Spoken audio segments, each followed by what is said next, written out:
very often the problem is that we know that, okay, maybe we're dissociating, maybe we zone out, maybe we space out, right? But when it happens in the moment, we are not sure that it's happening. That is the whole problem, right? So when we zone out, when we space out, very often what happens is that we get immersed in some experience. We start getting distracted, we kind of lose focus, right? Or depending on severity, we might be realizing that, okay, yeah, we are kind of zoned out, spaced out, we are losing focus. But at the same time, we can't fully grasp anything in our experience. So that kind of idea of grasping brings me to kind of considering how the experience of the dissociation might be for many people. What I'm trying to do is I'm trying to build a model of a kind of experience of dissociation, if that makes sense, from this maybe more existential, more philosophical perspective. Because as I said, the whole point is that we need to be able to recognize it, that it's happening to begin with. And for each of us, we're going to have, very personal meaning. It's going to have a very personal meaning when it's happening. When it comes to dissociation, it's like the experience might be in terms of that kind of fragmented self, when each part of our being is doing something else, right? So our emotions can be in the background. They're doing something else. Our attention is somewhere else. We might be, distracting ourselves with something, right? And then cognitively, we might be thinking something completely different. So I think it's a little bit like with dissociation, at least for me, it's like there's nothing to be grasped. Every part of our being is kind of doing different thing. So when we are in that state, of course, it's quite difficult to focus. Of course, it's quite difficult to actually make sense of our experience. And then if you imagine, and that, of course, that depends on severity, over the years, if you've been doing it for over the years, imagine what effect it has on your well-being and on your sense of self in particular.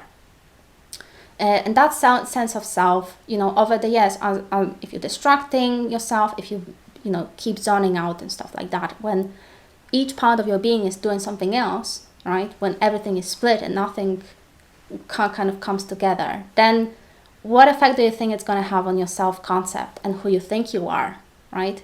That might be quite difficult to, figure out what you want, what you need from life, where you need to go. I think dissociation, it doesn't have just the negative sides to it, but there might be something positive. Like, I think it can be quite conducive to creativity at times as well, because you allow yourself to be in this space and kind of welcome new ideas at the same time. So, you are being dissociated, but at the same time you welcome new things. So you're wandering, in a sense. I really like that word. So with dissociation, I suppose there's both positive and negative state. There's not just, you're gonna, you can't focus, you can't do things, you can't accomplish things in life. But there's also maybe this positive side where you allow new things to come to you. But in terms of that whole experience, now the question comes, what are we trying to grasp to begin with, right? When we are dissociating, when we are zoning out, dissociating, depending on severity, it's like, what do you focus on in that moment, in that case, right? What do you grasp in your experience? And, many people will tell you, and I'm advocating for that as well, that mindfulness exercises could be very helpful, focusing on your breath, focusing on, staying present. But at the same time, it might be quite challenging, as we probably know. I mean, that's why we zone out to begin with. So what do you focus on in that kind of dissociated space where different parts of yourself are going into different directions? And from my perspective, I think the most important thing to begin with, and that's why I started off with describing the experience, trying to get to the root of that experience, is that we simply start focusing on the state that we are in. So that's, so what's the experience like? When you are zoning out, what is the experience like? Is it really enough for you to say that, oh yeah, I'm zoning out, or I can't feel anything, or I'm distracted, or I struggle to focus? Is that the best that we can come up with in that moment? Because when I say to myself, oh yeah, I struggle to focus, that doesn't really help me with anything. I mean, at least it brings my attention to the problem, to the potential problem. But at the same time, it doesn't ground me. It doesn't bring these different parts of my well-being or my being or myself into a coherent whole. And I think, obviously the opposite state to dissociation is having this coherence, having this integrity where you are aware of yourself, when you kind of contain yourself, where you are aware of different parts of yourself. And at least most of these parts are doing, are going towards the direction you want them to go. At least you are aware of the whole process. So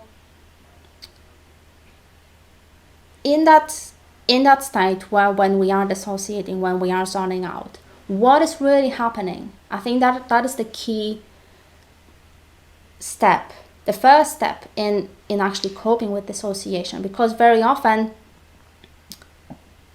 we might say, okay, I'm zoning out, but really, is there something else going on? Is there, some sensation or anxiety or anything at all going on? Yeah, of course it is hard to meditate because you don't know what to focus on. Like, even if you say that, oh yeah, I'm going to focus on my breath, which can be very helpful at times, because at least you start managing your focus, managing your attention. But then what's then?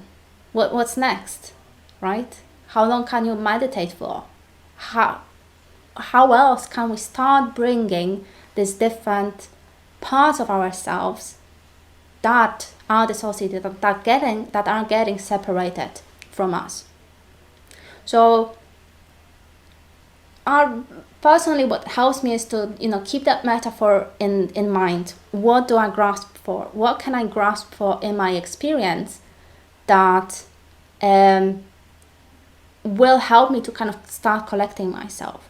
And I realized that obviously there's dissociation is on a spectrum, and if whatever works for me, whatever works for my clients might not work for someone who is on the more severe end of the spectrum. I mean, I'm hoping that you're going to find it helpful, but the more severe dissociation is, the more kind of probably medical attention you're going to need.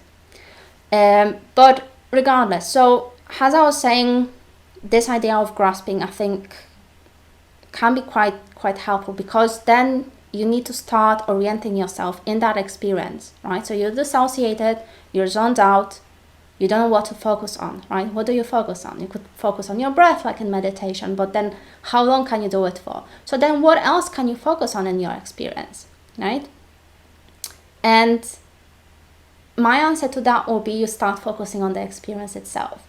So describe what the dissociation feels like for you, what's going on in your body, what's going on emotional level. Is there something bothering you, right? And I think very often when it comes to dissociation, and if you actually start thinking what dissociation is more often than not, it's a coping mechanism. It's something that we've learned to use as children to cope with, very distressing events or distressing emotions that we cannot tolerate, or we struggle to tolerate, right? So we start kind of, okay, if I'm not going to pay attention to my anxiety or to my sadness or to my anger, right, that's going to go away. As adults, we know that's not really how that works, right? Because eventually you have to come back to your emotions. You need to revisit these emotions. You need to start processing the experience, because if you just push all the emotions on the side and you say like, yeah, I'm just going to ignore that, you're actually ignoring a part of your experience. So, that simple logic works for children. It's super useful defense mechanism that most likely would help us to survive. But then as adults, imagine if someone annoys you, like with something very important. Let's say they they forgotten your birthday, and you put that frustration aside, you put that anger aside, you forget about it, you try not to pay attention to it, but it's still there, right? Why is it still there? But then you want to dissociate, you don't want frustration, you don't want anger, so you're going to keep ignoring that frustration instead of processing it. It doesn't mean you have to act on it and, go to your friend and say, look, you forgot my birthday. But at least you start paying attention to that part of the experience that happened. The fact is that, you got annoyed or frustrated. And it doesn't matter if you can't act on it, or that some people maybe tell you like, oh, that's silly to get frustrated. The fact is that is the part of your experience. So with dissociation, what happens is that it's like we're having a selective filter for, certain experiences that we don't want to pay attention to, certain parts of the experiences, right? Certain parts of ourselves that we don't want to look into. And I know it sounds simple, not so easy in practice, because then how do you reverse the whole mechanism, how you start paying attention? But actually, once you start breaking it down, in my opinion, I think it's quite simple. So again, we go back to trying to describe the experience in the present moment. So you're zoning out, you're spacing out, you feel dissociated. What is really going on? And actually start paying attention to that experience.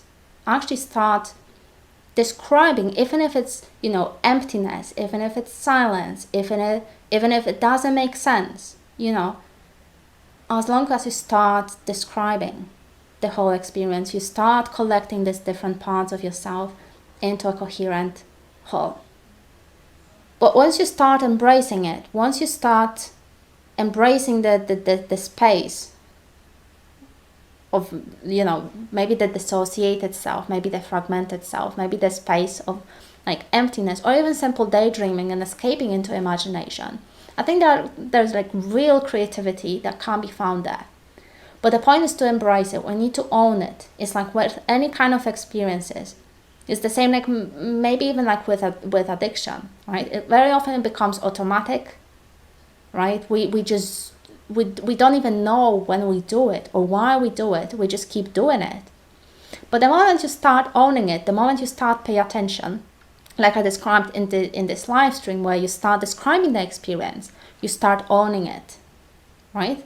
So the more you own it, the more choice you start having in your life, because then, okay, I'm going to make some space in my life for daydreaming, for dissociation, for zoning out, however you want to call it. But I will also need to make time where I need to collect myself, where I need to be with myself, when I need to focus on what is happening in the present moment. So I suppose I could also approach it from this perspective, that it's all about owning the experience, owning the experience of feeling dissociated or zoning out or spacing out. So you do it out of your choice, not because it's happening, not because, there are some random electrical impulses in your brain provoking you to distract yourself.